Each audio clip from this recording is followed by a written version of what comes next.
जो नया मिलेगा सॉल्व करने लायक होगा वो सॉल्व करेंगे, बाकी सब वर्बल डिस्कस करेंगे। ठीक है, तो अब यहाँ पे शुरू कर रहे हैं हम लोग। सबसे पहले जो हाफ ईयरली में किसी भी स्कूल में, ये तो पेपर मर्सी का, लेकिन किसी भी स्कूल में सेम चीज होगी। यहाँ पे लिखा 40 मार्क्स का पहला सेक्शन होगा। अब आ जाओ जरा देखते हैं यहाँ पे, define the term given below Java package. इसको नोट कर लो, पैकेज की डेफिनेशन ये हम लोग ने नहीं डिस्कस की है। हेडिंग डालो यहाँ पे पैकेज। देखो ये पैकेज है क्या भाई, बातें बंद कर दो, जरा इधर ध्यान दो थोड़ा। पैकेज है क्या? पैकेज में हम लोग जावा में क्या, जावा एक प्रोग्रामिंग लैंग्वेज है। जावा के अंदर बनाए जाते हैं क्या, पैकेज। जावा के अंदर बनाए जाते हैं पैकेज। पैकेज का मतलब एक तरह से हो गया बंडल, बड़े बड़े सॉफ्टवेयर। और उसके तो पैकेज, और पैकेज के अंदर बनाए जाते हैं क्या, क्लास। तो यानी पैकेज जो है, पैकेज के अंदर जरूरी नहीं है कि एक क्लास होगा, कितने भी क्लास हो सकते हैं। ठीक, और हम लोग इन क्लास और क्लास के अंदर क्या बनते हैं, फंक्शन। और हम इन्हीं फंक्शन को कॉल कर रहे होते हैं। जैसे मैथ डॉट एसक्यूआरटी, वो किस क्लास में बना हुआ है, मैथ क्लास में बना है। मैथ हम लोग लिखते हैं ना, मैथ डॉट एसक्यूआरटी। फंक्शन का नाम तो एसक्यूआरटी है, बट उसका क्लास क्या है, फंक्शन है एसक्यूआरटी, क्लास है क्या, मैथ। तो हम क्या लिखते हैं, मैथ डॉट एसक्यूआरटी। क्लियर हुआ? लेकिन ये जो क्लास बनी है ये किसी पैकेज में भी तो बनी होगी ना। तो ये कौन से पैकेज में होती है, लैंग। जितने भी ये बने बनाए फंक्शन होते हैं वो किस में होते हैं, जावा डॉट लैंग। तो अब हम लोग शॉर्ट में समझ लेते हैं कि पैकेज क्या है। Package is a group of similar classes. समझ में आया तो लिख लो एक हेडिंग, पैकेज की definition. Package is a group of similar classes. 9th के हिसाब से लिखवा रहे हैं, 10th में तो कुछ और भी चीजें ऐड हो जाती है। Package is a group of similar classes. Similar classes, कोई पैकेज का एग्जाम्पल बता दो जरा। Very good. अब यहाँ पे एक चीज बता दें, जावा तो लैंग्वेज है, पैकेज जो है वो है यूटिल। तो खाली यूटिल लिखो या जावा डॉट यूटिल, बोर्ड दोनों को सही मानता है। तो लिख लो एग्जाम्पल, लिख लो यूटिल। यूटिल, कोई जावा डॉट यूटिल लिखेगा वो भी सही है। यूटिल हो गया, आयो हो गया, लैंग हो गया, और बताओ कोई, और भी बहुत से सारे हैं। ठीक है, चलो अभी हम लोग के मतलब के यही है। ठीक, समझ में आया? अब इसके बारे में एक दो चीजें लिख लो। अगर ये हम लोग को, अगर यूटिल क्लास, इसके नीचे ऐसे लिख लो यूटिल। यूटिल ऐसे एरो बना के लिख लो, ये किसके लिए इस्तेमाल होता है, इसके अंदर कौन सा, लिख लो आगे फॉर स्कैनर क्लास। ये पूछा जाता है, ये 10th में भी आ चुका है क्वेश्चन, फॉर स्कैनर क्लास। आयो किसके लिए है, हाँ, बफर रीडर, बफर रीडर और डेटा इनपुट के लिए, buffered reader class, buffer reader class. और लैंग के बारे में लिख लो, लैंग। लैंग में लिख लो it is a default package, it is a default package. Default का क्या मतलब हुआ, नहीं तो यहाँ पे डिफॉल्ट का मतलब थोड़ा सा अलग है। सब बने तो सारे हैं, यूटिल भी तो बना है पहले से ना।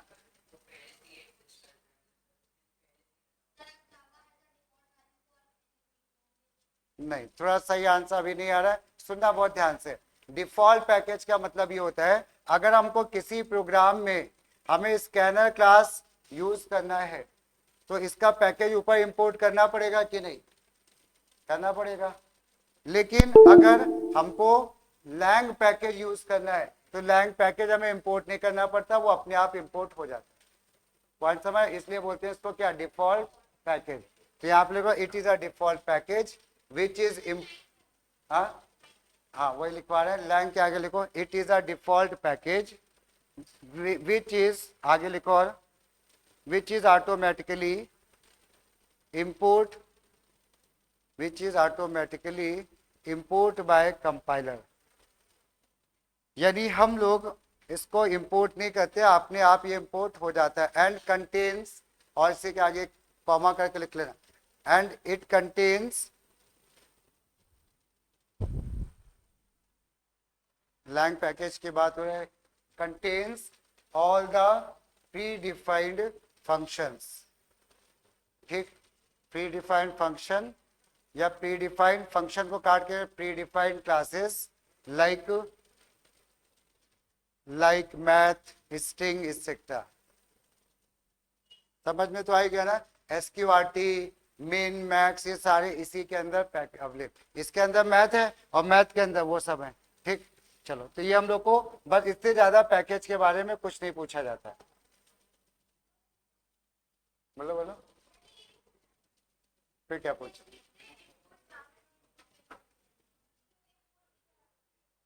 इम्पोर्ट ही लिखेंगे उसमें भी। फिर से एक बार सुनो, जा थोड़ा कंफ्यूजन आ रहा है। हमने ये बोला अगर स्कैनर क्लास यूज करना है तो बाकी लोग नहीं बोलेंगे भी, ठीक है। स्कैनर क्लास यूज करना है तो कौन सा पैकेज इंपोर्ट करोगी? Import Java dot यूटिल dot asterisk. ठीक, यूटिल डॉट स्कैनर लिखो या यूटिल डॉट एस्टिक। अगर हमको ये वाला पैकेज चाहिए लैंग, ये भी एक पैकेज है, इसको भी लिख सकते हो import Java dot lang dot asterisk. But इसको लिखना कंपलसरी नहीं होता। हाँ मतलब लिखते नहीं, लेकिन ये अंदर ही अंदर चल जाता है। हाँ डायरेक्टली अपने आप चल जाता है, इसको डायरेक्ट क्लास से स्टार्ट करना। ठीक है, ये कंपाइलर अपने आप इसको इंपोर्ट कर लेता है, ये लिखवा डिफॉल्ट पैकेज। उसके बाद आ जाओ लॉजिकल एरर। नहीं भाई, वो अनएक्सपेक्टेड एरर, हाँ ठीक है, अच्छा लॉजिकल है। An error that produce unexpected result, याद आया? हमने डिस्कस की थी भाई, जिसने नहीं पढ़ा हो वो वीडियो देख लेना, उसमें पढ़ा है। टाइप्स ऑफ एरर में 3 टाइप्स के error, logical error, run time error और सिंटैक्स एरर। सिंटैक्स एरर आती है टाइपिंग की वजह से, लॉजिकल एरर आती है जब हम लोग लॉजिक ही गलत बना देते हैं। ठीक है, आगे आ जाओ इनहेरिटेंस, पता है सबको? प्रिंसिपल ऑफ ऊप्स पढ़ा है कि नहीं ये बताओ? Principle of oops, encapsulation, abstraction, पढ़ा है ना? तो यहाँ पे ये वही इनहेरिटेंस की डेफिनेशन है। हम बोल दे रहे हैं, ऐसे सुन लो, नोट वोट नहीं करना। ठीक है, it is use to inherit a class in another class. उसके बाद कमेंट्स, कमेंट्स हमने लिखवाए हैं कि नहीं लिखवाए? नहीं तो लिखो जा कमेंट। कमेंट क्या होते हैं जरा देखना है यहाँ पे। जब हम लोग कोई भी प्रोग्राम बनाते हैं ना, कमेंट देखो, ये और हमने ऐसे लिख दिया एस इक्वल टू, नोट नहीं करना, ऐसे सुन लो पहले। ये हमने किसी प्रोग्राम में ऐसा कुछ लिखा, हमने लिखा, अब तुम इस प्रोग्राम को देख रहे हो, अब तुम ये समझने की कोशिश कर रहे हो कि ये भाई जिसने भी बनाया है उसने फॉर्मूला क्या लिखा है, तो तुम नहीं पकड़ पा रहे हो ना, नहीं समझ पा रहे हो। तो क्या करता है, जो भी सॉफ्टवेयर बनाता है कंपनी में, वो इसके आगे कमेंट लिख देता है कि ये इस लाइन में हो क्या रहा है। जैसे इस लाइन में क्या हो रहा है बता दो, तो हम यहाँ पे ऐसे लिख देंगे डिक्लेयरिंग। अब जब कोई दूसरा देख लेगा वो समझ जाएगा कि इस लाइन में क्या हो रहा है, उसको चाहे पता हो ना पता हो। बात समझ में? तो किसी भी स्टेटमेंट के बारे में जो हम एडिशनल इंफॉर्मेशन देते हैं, इसको क्या बोलते हैं हम लोग? कमेंट। और ये नॉन एग्जीक्यूटेबल है, इसका क्या मतलब है? ये प्रोग्राम का पार्ट नहीं है, ये एक्स्ट्रा है, कुछ भी लिखो। ठीक है, तो लिख लो कमेंट्स, हेडिंग डालो कमेंट्स, और उसके आगे एक लाइन लिख लो, it is a non executable statement, it is a non-executable statement of a program, non-executable statement of a program which is used to provide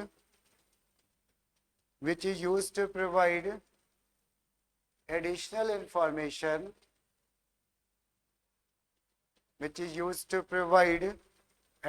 information, about the statement,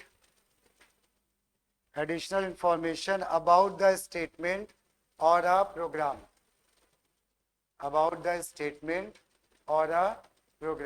ठीक। फिर उसके लिए बाहर लिख लो जरा टाइप्स। 2 टाइप के होते तो 3 है, बट हम लोग के कोर्स में 2 ही होते हैं, 10th में भी 2 ही है। नंबर 1,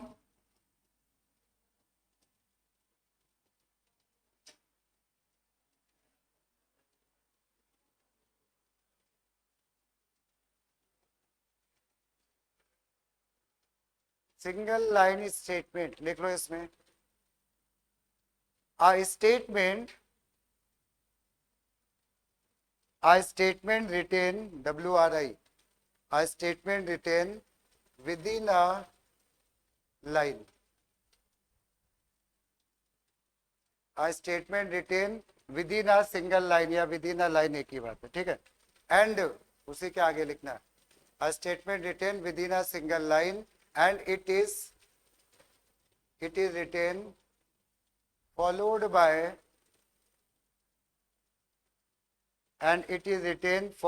by और फिर ये बना लेना स्लैश, ऐसे ध्यान से बनाना भाई, स्लैश 2 बार, it is written followed by slash, ठीक। और ये जो स्लैश है, ठीक है। अब एक एग्जाम्पल लिखते हैं हम लोग, जैसे हमने यहाँ पे लिखा इंपोर्ट, नीचे एग्जाम्पल लिख लेना, इंपोर्ट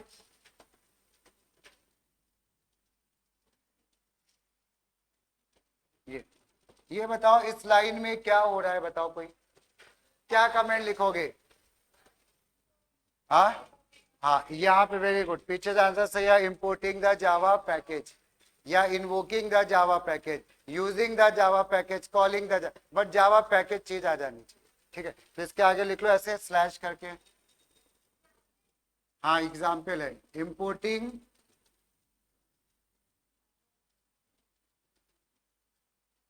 ये इंपोर्टिंग जावा पैकेज, ऐसे एक और एग्जाम्पल हमने लिख दिया इंटीजर ABC, ये क्या कर रहे हो बताओ?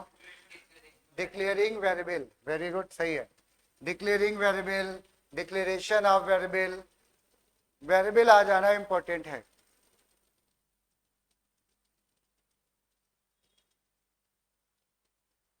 नाइन्थ में तो नहीं होता है स्कूल में कि कमेंट लिखो, अदरवाइज बोर्ड में 5 से 6 कमेंट लिखने होते हैं 15 नंबर के प्रोग्राम में, ठीक है।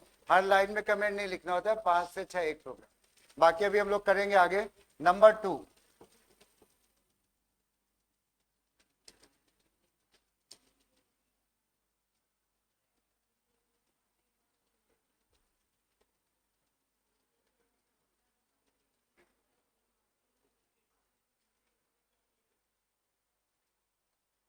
मल्टीपल लाइन कमेंट या मल्टी लाइन कमेंट भी बोलते हैं कुछ लोग। इसमें लिख लो, नाम से ही डेफिनेशन समझ में आ गई होगी। A comment written in more than one line, a comment written in more than, comment written in more than one line and it is written between, इसमें एंड स्टार्टिंग भी बतानी पड़ती है और एंडिंग भी बतानी पड़ती है, and it is written between, और ये लिख लेना slash asterisk, it is written between slash asterisk, और इसके बाद ये देखो जितनी भी लाइनें हैं तुम्हारी, पता चला तुम्हें लगा आप बंद करना तो एस्टिक और स्लैश, स्टार्टिंग पूरी लिखो, जितनी चीजें लिखनी, कई लाइनें, और जब लगे कि बंद करना है तो एस्टेक और ये लगा दो, ठीक है। ये नॉर्मली हम लोग इसका इस्तेमाल नहीं करते। अब एक चीज दिखाते हैं, बहुत से लोग कंफ्यूज हो जाते हैं। जैसे अगर हमने ये लिखा, एक क्लास है, बहुत ध्यान से सुनना, क्लास का नाम दे दिया डेमो, इसके बाद हमने यहाँ पे वेरिएबल डिक्लेयर किया और भी बहुत सी चीजें लिखी। हमने यहाँ पे मल्टीपल लाइन कमेंट लिखा स्लैश एस्टिक, और साइड में ये लिखना शुरू किया ऐसे, ये, और ये बंद कर दिया। क्या ये मल्टीपल लाइन कमेंट सही लिखा है कि गलत लिखा है? हाँ क्या गलत है? नहीं, ऐसा कोई रूल नहीं, कहीं पे भी कमेंट लिख सकते। हाँ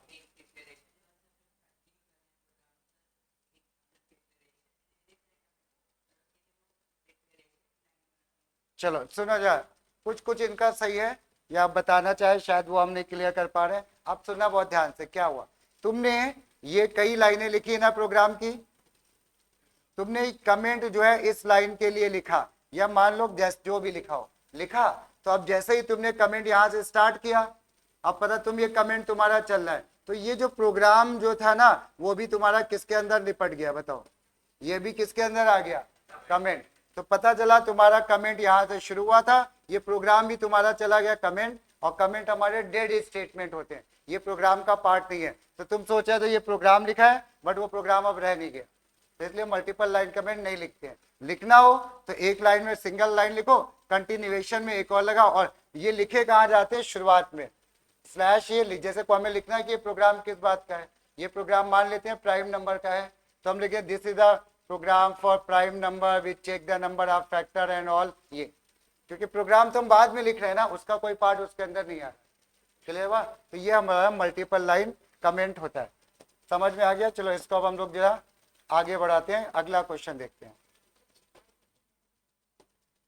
अब देखना कमेंट के बाद स्कैनर क्लास तो सबको पता ही है, स्कैनर क्लास कॉपी पे लिखा भी है, फिर भी हम एक बार बोल दे रहे हैं, it is a predefined class of a Java which is used to provide the function for input and output, for input different type of values. It is available in java.util package. Clear, जब scanner class बताया था हमने लिखवाया था, ठीक। उसके बाद आ जाओ नेक्स्ट में आ जाओ, give a valid point of difference between the following. हमने इफ एल्स और स्विच केस का डिफरेंस लिखवा रखा है ना। कोई एक डिफरेंस किसी को याद आ रहा हो तो बोल दो भाई, इसको हो सकता है डिफरेंस वो ना माने, नहीं डिफॉल्ट इसमें भी तो होता है एल्स, हाँ हाँ ये भी कह सकते हैं। हाँ तुम क्या कह रहे हो, हाँ चलो भाई एक मिनट, जो मेन हम सुनना चाहते हैं वो किसी ने नहीं बताया। जो इफ होता है ना सारे डेटा टाइप के लिए काम करता है, int, double, float, char, boolean, string, but ये केवल इंटीजर और कैरेक्टर के लिए, और इंटीजर में एक डेटा टाइप नहीं चलता, लॉन्ग, बाइट, शॉर्ट और इंट, ये लर्निंग हम इसको ज्यादा नहीं ध्यान। हाँ वो मतलब कोई भी, और हमने उस समय भी बोला था मैक्सिमम 2 पूछते हैं, हमने लिखवा दिया, जो याद है लिखना। मैथ फ्लोर और मैथ डॉट सील, पता है सबको। फ्लोर क्या करता है, नीचे की वैल्यू बताता है, 2.5 और 2.3, इसका सील बताओ, गलत, 2.5 का सील, 3 पॉइंट, सील का मतलब सीलिंग, ऊपर की वैल्यू, और फ्लोर 2.5 का फ्लोर क्या हो गया, और रिटर्न टाइप क्या होता है इन फंक्शंस का, डबल, ठीक है, कॉपी पे लिखा है मुझसे पढ़ोगे। Math dot CBRT cube for square root, for cube root, दोनों का return type, syntax, run time error पता है, लर्निंग है। बाइनरी एंड टर्नरी ऑपरेटर पता है, binary operator works for how many operands, 2, और टर्नरी ऑपरेटर 3 ऑपरेंड्स। ऐसे मत लिखो, ठीक है, अब नहीं, क्योंकि ये तो जरा जैसा क्या ही समझ में आएगा, किसी दिन नोट्स ले लेना, नोट करना फिर, ठीक है। उसके बाद यहाँ पे यूजिंग टर्नरी ऑपरेटर, इसको जा तुम लोग कॉपी पे लिखो, इफ एल्स को टर्नरी से लिखना है।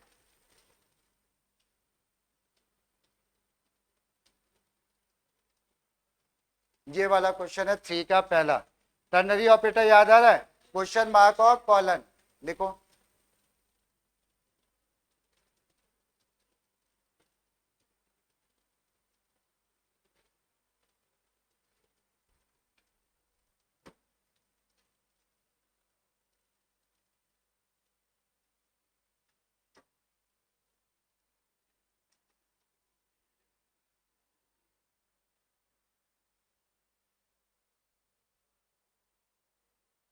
हो गया, अब हम आंसर लिख रहे हैं, चेक करना, देखो ये कंडीशन अगर ट्रू होगी तो ये आंसर होगा, ये फॉल्स होगी तो ये आंसर होगा, और आंसर किस वेरिएबल में स्टोर हो रहा है, ए में, तो हम इसको, और इंटीजर, तो हम इसको ऐसे लिखेंगे, integer a equal to, condition क्या है ये, 5 ग्रेटर देन 9, क्वेश्चन मार्क क्या, 60 कॉलन 30, ये आंसर।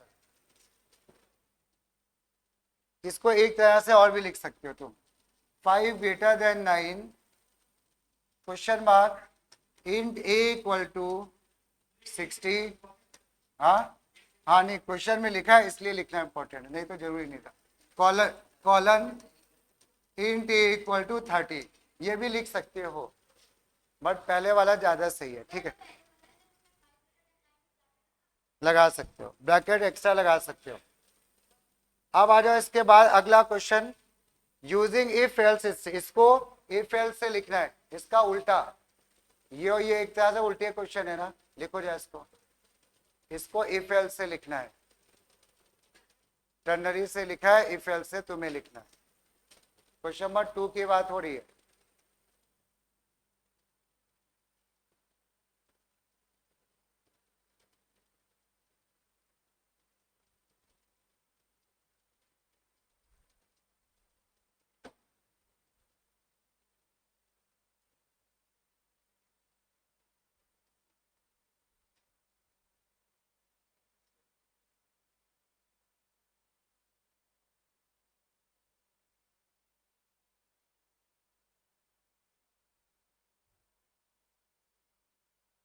हो गया, चलो अब हम लिख रहे हैं, इसके आंसर को चेक करना।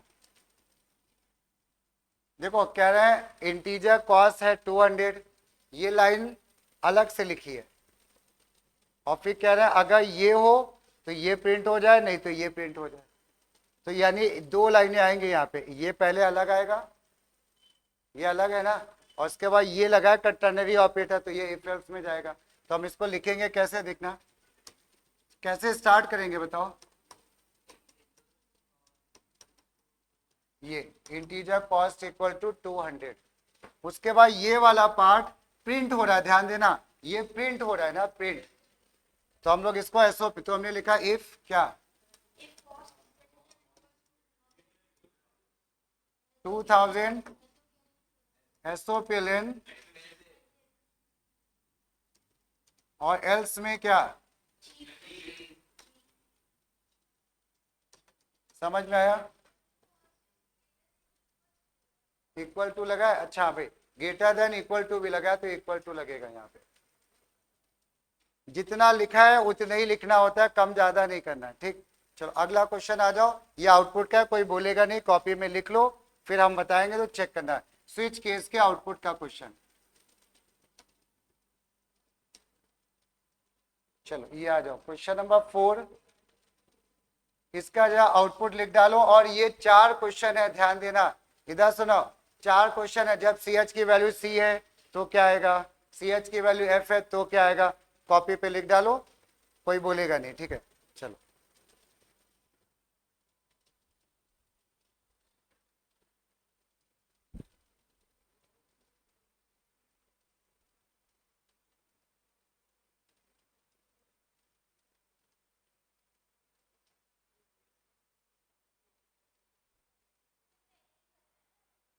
नहीं नहीं, सारे करने हैं, हाँ 4, बस ऐसे लिख लो, सी एच इक्वल सी, उसके नीचे लिख दो क्या प्रिंट होगा।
हो गया भाई, अब हम आंसर बोल रहे हैं, जरा चेक करना, आंसर चेक करना। देखो इसमें सुनो, 1 मिनट शांत हो जाओ। सी एच की वैल्यू है सी, तो जब यहाँ पे सी आएगा तो ये केस नंबर किस पे जाएगा, सी पे, और सी में क्या प्रिंट हो रहा है, क्रिकेट, और फिर लगा ब्रेक, इसका ना बाकी की चीजें नहीं प्रिंट होगी। तो सी में आया आउटपुट क्या, क्रिकेट, एफ में क्या आया, फुटबॉल, बी में क्या आया, बैडमिंटन, और एच में क्या आया, रॉन्ग इनपुट। इजी था, अच्छा। इसके बाद क्वेश्चन नंबर 2 और 3 करो, 2 और 3। और एक चीज ध्यान रखना, क्वेश्चन नंबर 2 में ये कंटिन्यूएशन है, ए की वैल्यू अगर बढ़ गई वो बड़ी वाली वैल्यू नीचे इस्तेमाल होगी। अगर फर्स्ट सेकंड थर्ड लिखा होता है तो अलग अलग, ये चलो तो लिखो, लिख डालो ऐसे आंसर।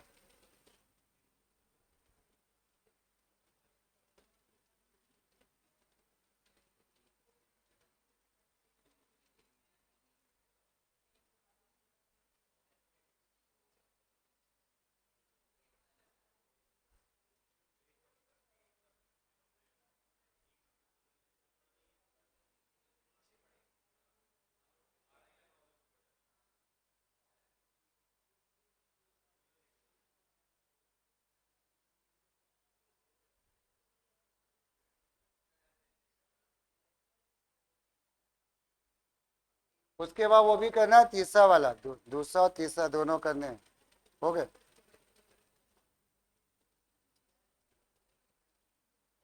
लो, हाँ चाय लिया ये रख, और कुछ ना लगेगा खाने को, ठीक। चलो अब हम आंसर डिस्कस कर रहे हैं, ठीक है। अब आंसर में हम लिख रहे हैं, चेक करना, देखो, और कोई बीच में नहीं बोलेगा भाई ए की वैल्यू है 2, तो ये हमारा use then change, use then change, तो यहाँ पे ए की वैल्यू 2 है, आगे के लिए बी ए हो जाएगा 3, आगे के लिए इस हो जाएगा 3, फिर यहाँ पे आ गए बी की वैल्यू कितनी है 3, ये यूज चेंज आगे करना, प्लस मतलब बढ़ाना आगे, तो ये कितना हो गया 3, 3 प्रिंट हुआ, आगे हो जाएगा 4, ये ए कितना हुआ 3 और ये बी कितना 4, ये आउटपुट आएगा अलग अलग लाइन में। कॉपी पे केवल ये लिखोगे भाई 2 3 ऐसे, ये सब नहीं लिखना है, प्लस प्लस और ये सब कुछ, क्योंकि आउटपुट का मतलब मॉनिटर पे क्या दिखेगा, तो बस इतना लिखना है। अब आ जाओ इसकी बात कर लेते हैं, तो यहाँ पे ए है 254 है ना, और इसके बाद यहाँ पे मॉड क्या 100 से, मॉड 10 से आखिरी का डिजिट निकलता है, मॉड 100 से लास्ट के 2 डिजिट निकलते हैं। रिमाइंडर निकालो, रिमाइंडर क्या आएगा 54 आएगा, तो बी को मिला हमारे पास 54, सी को कितना मिला बोलो, सी को कितना मिला, बी पे काम हुआ है ना, बी कितना है 54, तो आ गया 4, डी को कितना मिला, ए इतना था ना, ए डिवाइडेड बाई 100 कितना आया 2, ये आया 2 पॉइंट नहीं आएगा भाई, 2 आएगा 2, और ई की वैल्यू क्या है बी, बी कितना है 54 5 आया, अब प्रिंट कर दो बी, बी कितना है 54, सी कितना है 4, डी कितना है 2 और ई कितना है 5, ये तो ये बस आंसर लिखोगे, चेक कर लो सही है कि गलत।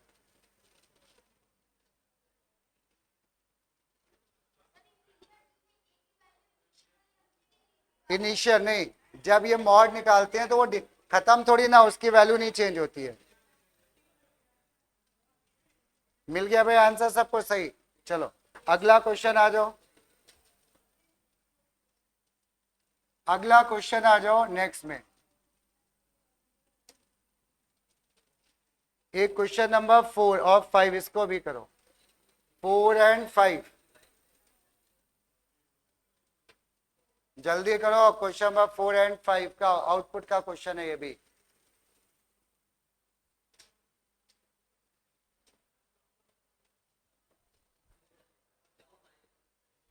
आंसर लिख डालो कॉपी पे, फिर हम बताएंगे क्या होता है राउंड, नहीं ठीक है, मैथ राउंड फंक्शन क्या करता है, वैल्यू को राउंड अप, और इसका रिटर्न टाइप इंट होता है राउंड का, बाकी सबका डबल होता है, बस इसका इंट होता है।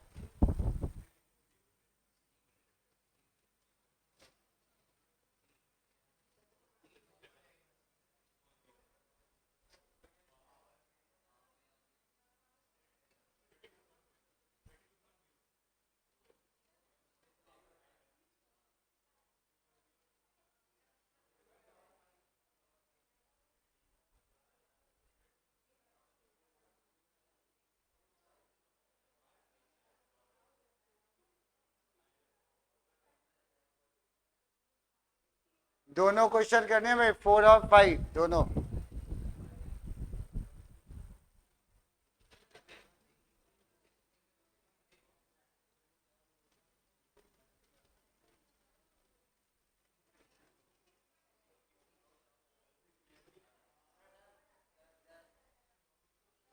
एक मिनट।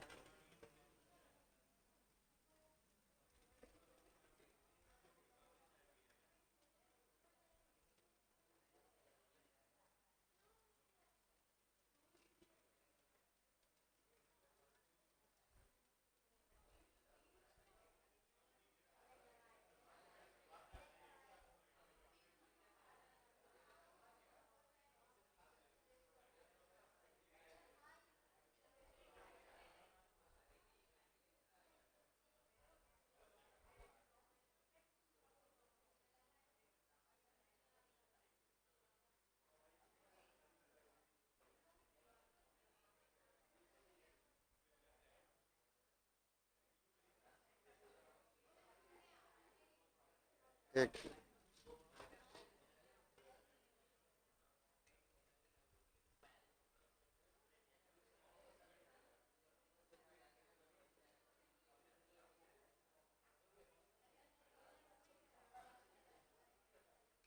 हो गए सारे? चेक करो जो आंसर। सुना, मैथ डॉट राउंड का आंसर बोलो। v की वैल्यू को राउंड ऑफ करोगे 66। v को राउंड ऑफ कर रहे हो ना? नहीं भाई, इसका रिटर्न टाइप होता है इंटीजर। ठीक है, तो इसका आंसर आएगा 66। इसका क्या आएगा? इसका एबीएस है। एबीएस क्या करता है? निगेटिव वैल्यू को पॉजिटिव। तो आ जाएगा क्या? 65.0। क्योंकि डबल में है तो आंसर भी डबल में ही आएगा। इंटीजर होता तो इंटीजर में ही आता इसका। इसके बाद मैथ डॉट सील का रिटर्न टाइप डबल होता है। वी है ना, वी। इसका इसलिए सील क्या होगा इसका?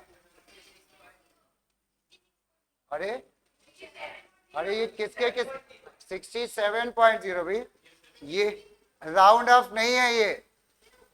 हाँ, हमेशा ऊपर जाएगा। 60.01 लिखोगे तब भी ऊपर जाएगा। अरे नहीं तो 66.4 है ना। तो ये एक मिनट, ये किसके किसके बीच में आता है बोलो? एक मिनट, ये किस किस नंबर के बीच में आता है ये बताओ। मैं 66 और तो बड़ी वैल्यू 67 है, वो सील है। छोटी वैल्यू फ्लोर वैल्यू 66 है। तो ये हमारा आ गया। किसका बताओ भाई? जेड।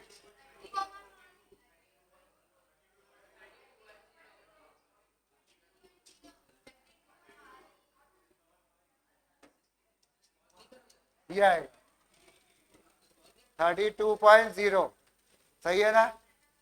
क्योंकि ये लिखा है 2 की पावर 5। 2 मल्टीप्लाई होगा 5 टाइम। इसके बाद नेक्स्ट में आ जाओ। इसमें अगले में हम इसको लिख रहे हैं, कोई बोलेगा नहीं। इसमें क्या करना है? ये प्रिंट करना है। तो तुम्हें बस इतना सा फर्क समझना है कि प्रिंट और प्रिंट एलन। हाँ, तो हम इसको लिख रहे हैं। देखो, कोई शांत हो जाए, सुन लो। पहले पहले जो है ये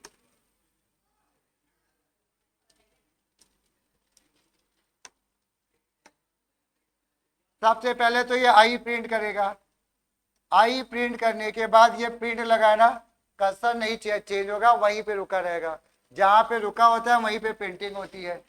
अगर प्रिंट एलन लगा होता है तो कर्सर क्या होता है? नीचे आ जाता।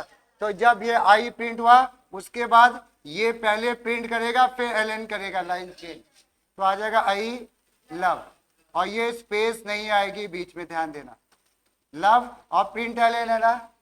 प्रिंट एलन इसको प्रिंट करने के बाद नीचे चला जाएगा। पॉइंटर आ गया यहाँ पे। अब क्या प्रिंट हो रहा है? जावा। किसके साथ? प्रिंट के साथ। प्रिंट क्या लाइन चेंज करता है? नहीं। तो क्या प्रिंट होगा? जावा। जावा। और इसके बाद प्रिंट के बगल में पॉइंटर है ना। तो प्रोग्रामिंग बिना स्पेस के,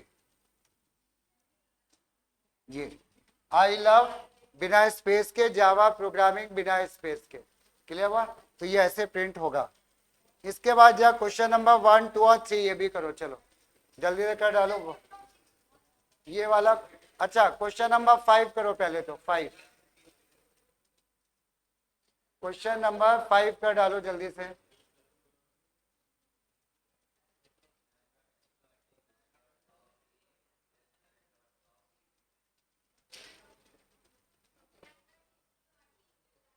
नहीं लिखना है, लिखने कॉपी पे लिखना पड़ता है। क्वेश्चन नंबर 5 का 1 2 3 3 पार्ट है, और जो पाई है उसको मैट डॉट पाई लिखना, ठीक है, पाई को मैट डॉट पाई लिखना।